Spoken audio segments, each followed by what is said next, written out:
सिंध में corona cases की शरह 10% और कराची में केसेस की शरह 25% से तजावुज। सिंध हुकूमत का एक बार फिर पाबंदियां लगाने का फैसला। पीर से तालीमी इदारे बंद, शादी हॉल्स और दीगर तकरीबात पर पाबंदी, वैक्सीन न लगवाने वाले सरकारी मुलाजमीन की तनख्वाहें रोकने, रेस्टोरेंट्स की इंडोर और आउटडोर डाइनिंग पर पाबंदी, जबकि वैक्सीन न लगवाने वालों की मोबाइल सिम्स बंद कराने और मार्केटें शाम 6 बजे बंद करने का फैसला कर लिया गया।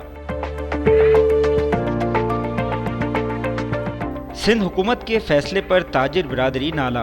कोरोना टास्क फोर्स का फैसला मुस्तरद करते हुए फैसले पर नजरसानी की अपील कर दी। शादी हॉल्स मालकान ने एहतजाज का भी अंदिया दे दिया। वफाकी वजीर बहरी उमूर अली हैदर जैदी दूसरी बार आलमी वबा कोरोना वायरस का शिकार हो गए। अली हैदर जैदी ने कोरोना वायरस टेस्ट मुस्बत आने के बाद खुद को करंतना कर लिया। पाकिस्तान में गुज़िश्ता 24 घंटों के दौरान कोरोना वायरस के मजीद 1425 केसेस सामने आए। मजीद 11 अफराद इस मूजी वबा के सामने जिंदगी की बाजी हार गए।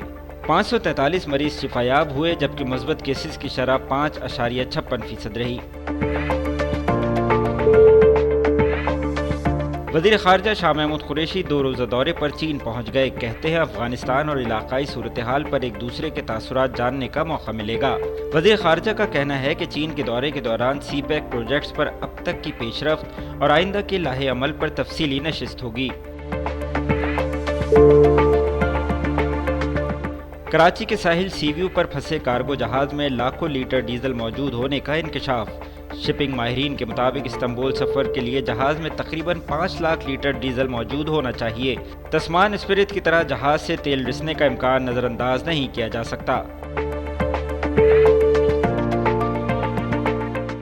कराची में तेज बारिश होने के इम्कानात कम हो गए। महकमा मौसमियात के मुताबिक खलीज बंगाल में बनने वाले हवा के कम दबाव के असरात राजस्थान तक महदूद नजर आ रहे हैं।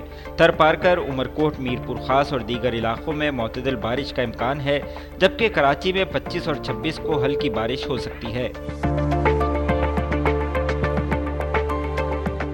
तालिबान के तर्जुमान सुहेल शाहीन का कहना है कि नई हुकूमत में खवातीन को हिजाब के साथ काम करने की इजाज़त होगी। नई हुकूमत में खवातीन को तालीम हासिल करने और सियासत में हिस्सा लेने की इजाज़त होगी। खवातीन को घर से निकलने के लिए मर्द सरबरा की ज़रूरत नहीं होगी।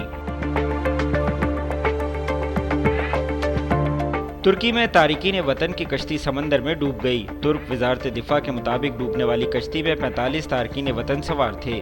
कोस्ट गार्ड्स ने डूबने वालों की तलाश के लिए सर्च एंड रेस्क्यू ऑपरेशन शुरू कर दिया। कश्ती तुर्क सूबे अंतालिया के साहिल से 260 किलोमीटर दूर समंदर में डूबी।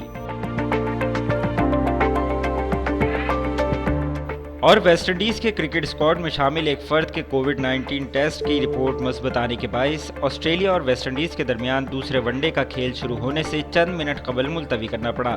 खिलाड़ी, मैच ऑफिशियल्स और टेलीविजन का अमला होटल में आइसोलेशन में चला गया।